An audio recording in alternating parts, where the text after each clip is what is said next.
This is a video that I'm making uh, for pretty much everybody, but especially for those of us who grew up without a father in their lives. I have a whole lot of questions that I wanted to answer over my lifetime, but I've finally been able to answer. In a series of videos, I'm going to discuss all the various observations I've made about the human condition and what are some of the conclusions I came to them. This is not an infomercial, though. I am not selling a product to anybody here. I would find it difficult, if not possible, to sell the product to somebody I don't even know. Instead, I'm going to go through a series of videos of the data and observations that I needed to observe in order to convince myself of what was correct, or more precisely, what was mostly correct. Some of the rules that I've come up with, they're not hard rules. They're not like mathematics, where 2 plus 2 equals 4. The rules that I have are somewhat more fuzzy. I'm not going for perfect, 100% absolutely correct conclusions. I'm only going for something that it's much more achievable for me to do, which is to get the results that are more right than wrong. Now, criteria for what do you mean by more right than wrong is the same criteria that, say, for example, the casinos in Las Vegas use when they make money. I don't need to be absolutely right on everything that I say. I just need to be able to do something that's more right than wrong, in the sense that if I were a gambling man and I put money down on my conclusions, if I win, not once, but I win more times than I lose over time, then that's a mostly right conclusion. If I were to lose more so than win, then that's mostly wrong conclusions. Production values for these videos that I'm going to make are hopefully going to be better as I progress. I'm new to the world of making videos to host on social media sites. So I'm going to ask for your patience if you're going to watch these videos. Just bear with me. I'm doing the best I can with what I have to work with.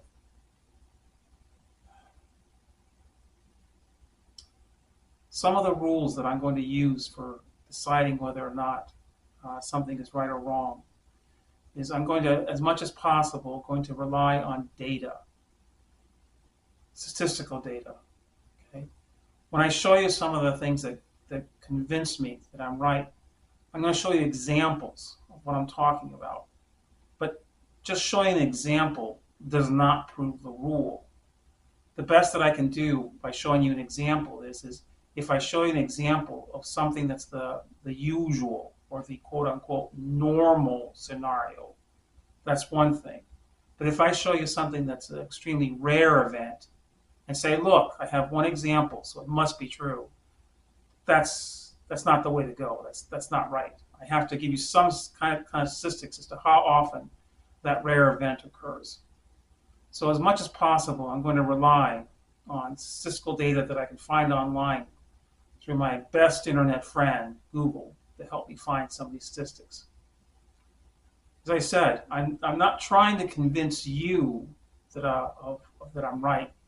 I'm showing you instead what it took to convince me that I'm mostly right on what I observed. The model that I have of human behavior, it's kind of surprising, actually. Some of the results I did not see coming. A lot of questions that I have about the human condition, I thought were why questions, like why is the sky blue? Well, it turns out that a lot of questions I have about the human condition aren't actually why questions; they're actually who questions. I mean, like, instead of asking, why does hair grow on my face? And most men, have hair growing on their face, but not women. It turns out it's not a why question. It's actually a who question. It's who decided that hair should grow on men's faces, and who decided that hair should not grow on women's faces. So that once I understand the answer to the who question, I find myself realizing, well, now that I know who decided that, I can now understand what's the why reason behind that. As much as possible, I'm going to try to choose my words carefully. One of the things I observed and found out the hard way, I spent 6 years on this project, was you have to choose your words carefully. If you want somebody to see the reasoning behind something, if you choose to be provocative or controversial, that's the fastest way that I know of for shutting somebody's ability to think, and they're not going to be able to see the point that I'm trying to share with other people. So as much as possible, I'm going to share my results in a way that doesn't trigger people as much as possible. But I'm going to fail. There are going to be some topics that I cover that are just, no matter how I say it, it's going to trigger some subset of the population, no matter what I do. And I'm just going to have to admit, I can't convince. I'm not trying to convince you. It's just a certain part of the population is just not going to see the points that I'm trying to make about what I observed. So I'm not going to worry too much over that. I'll just do the best that I can with what I have to work with.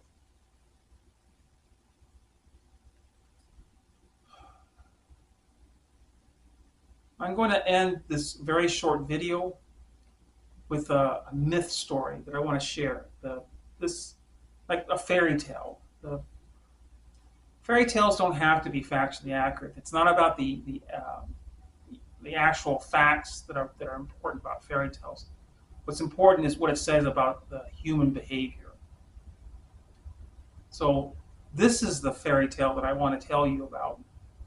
That once you see it, you'll understand what the road was that I went down, and what were the consequences and the implications I've determined from that.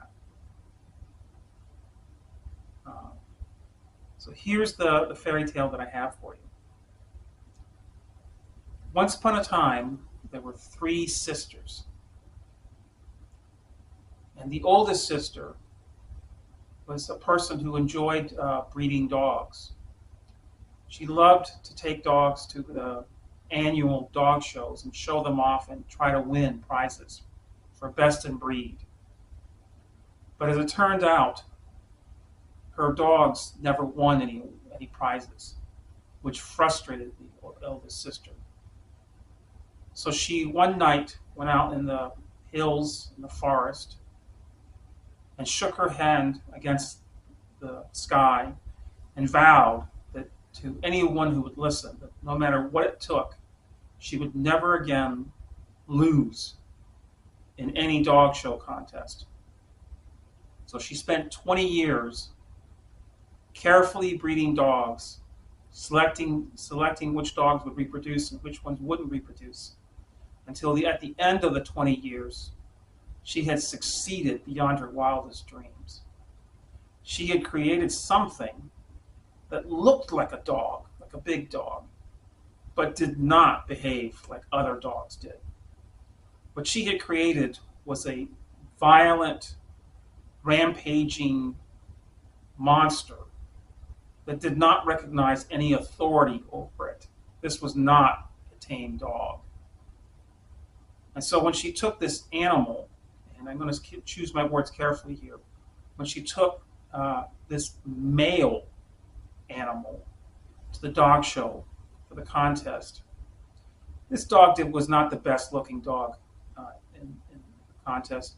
It wasn't the fastest through the obstacle course. It did not listen to instructions. Instead, her dog killed every other dog at the dog show, and thus, by process of elimination, won the contest, since there's no surviving dog to compete with.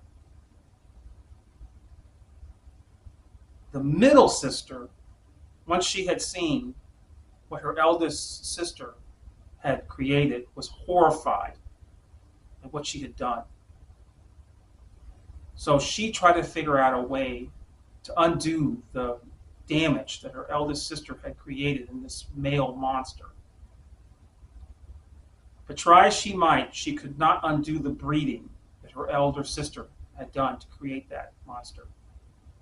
So she resorted to a second technique to do something about this monster, because you can't have these monsters roaming around in the community. They kill everything in sight. They're not social animals.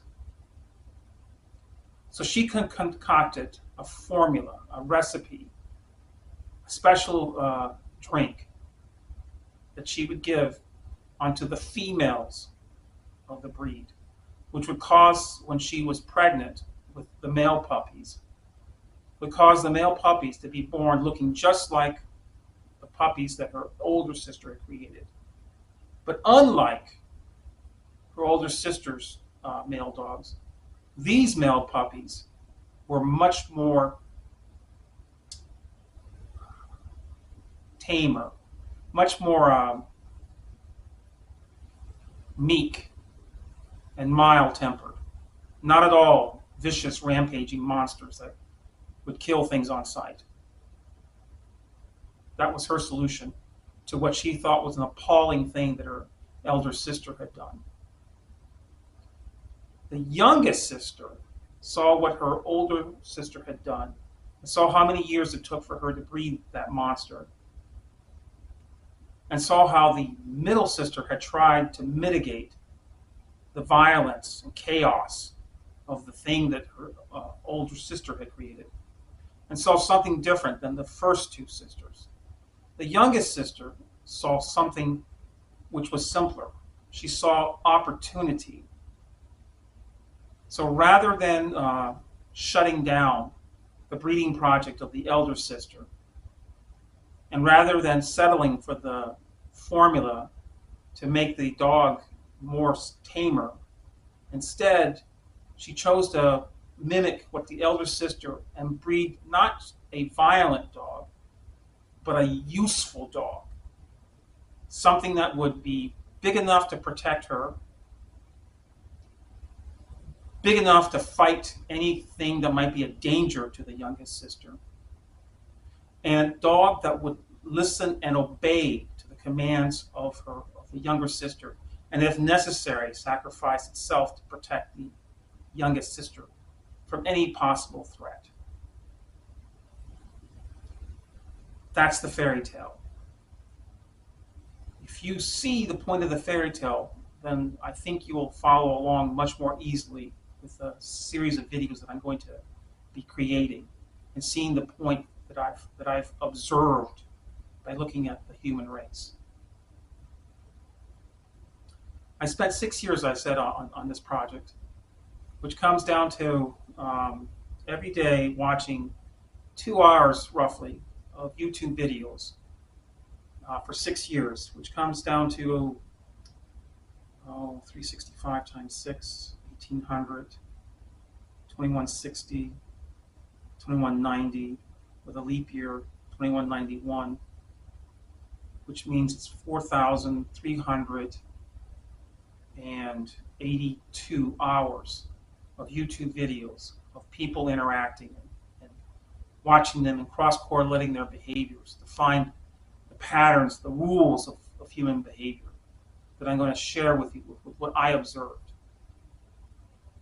Maybe you'll see the same thing I do. Maybe you'll see something different. I don't know. That's up to you to decide.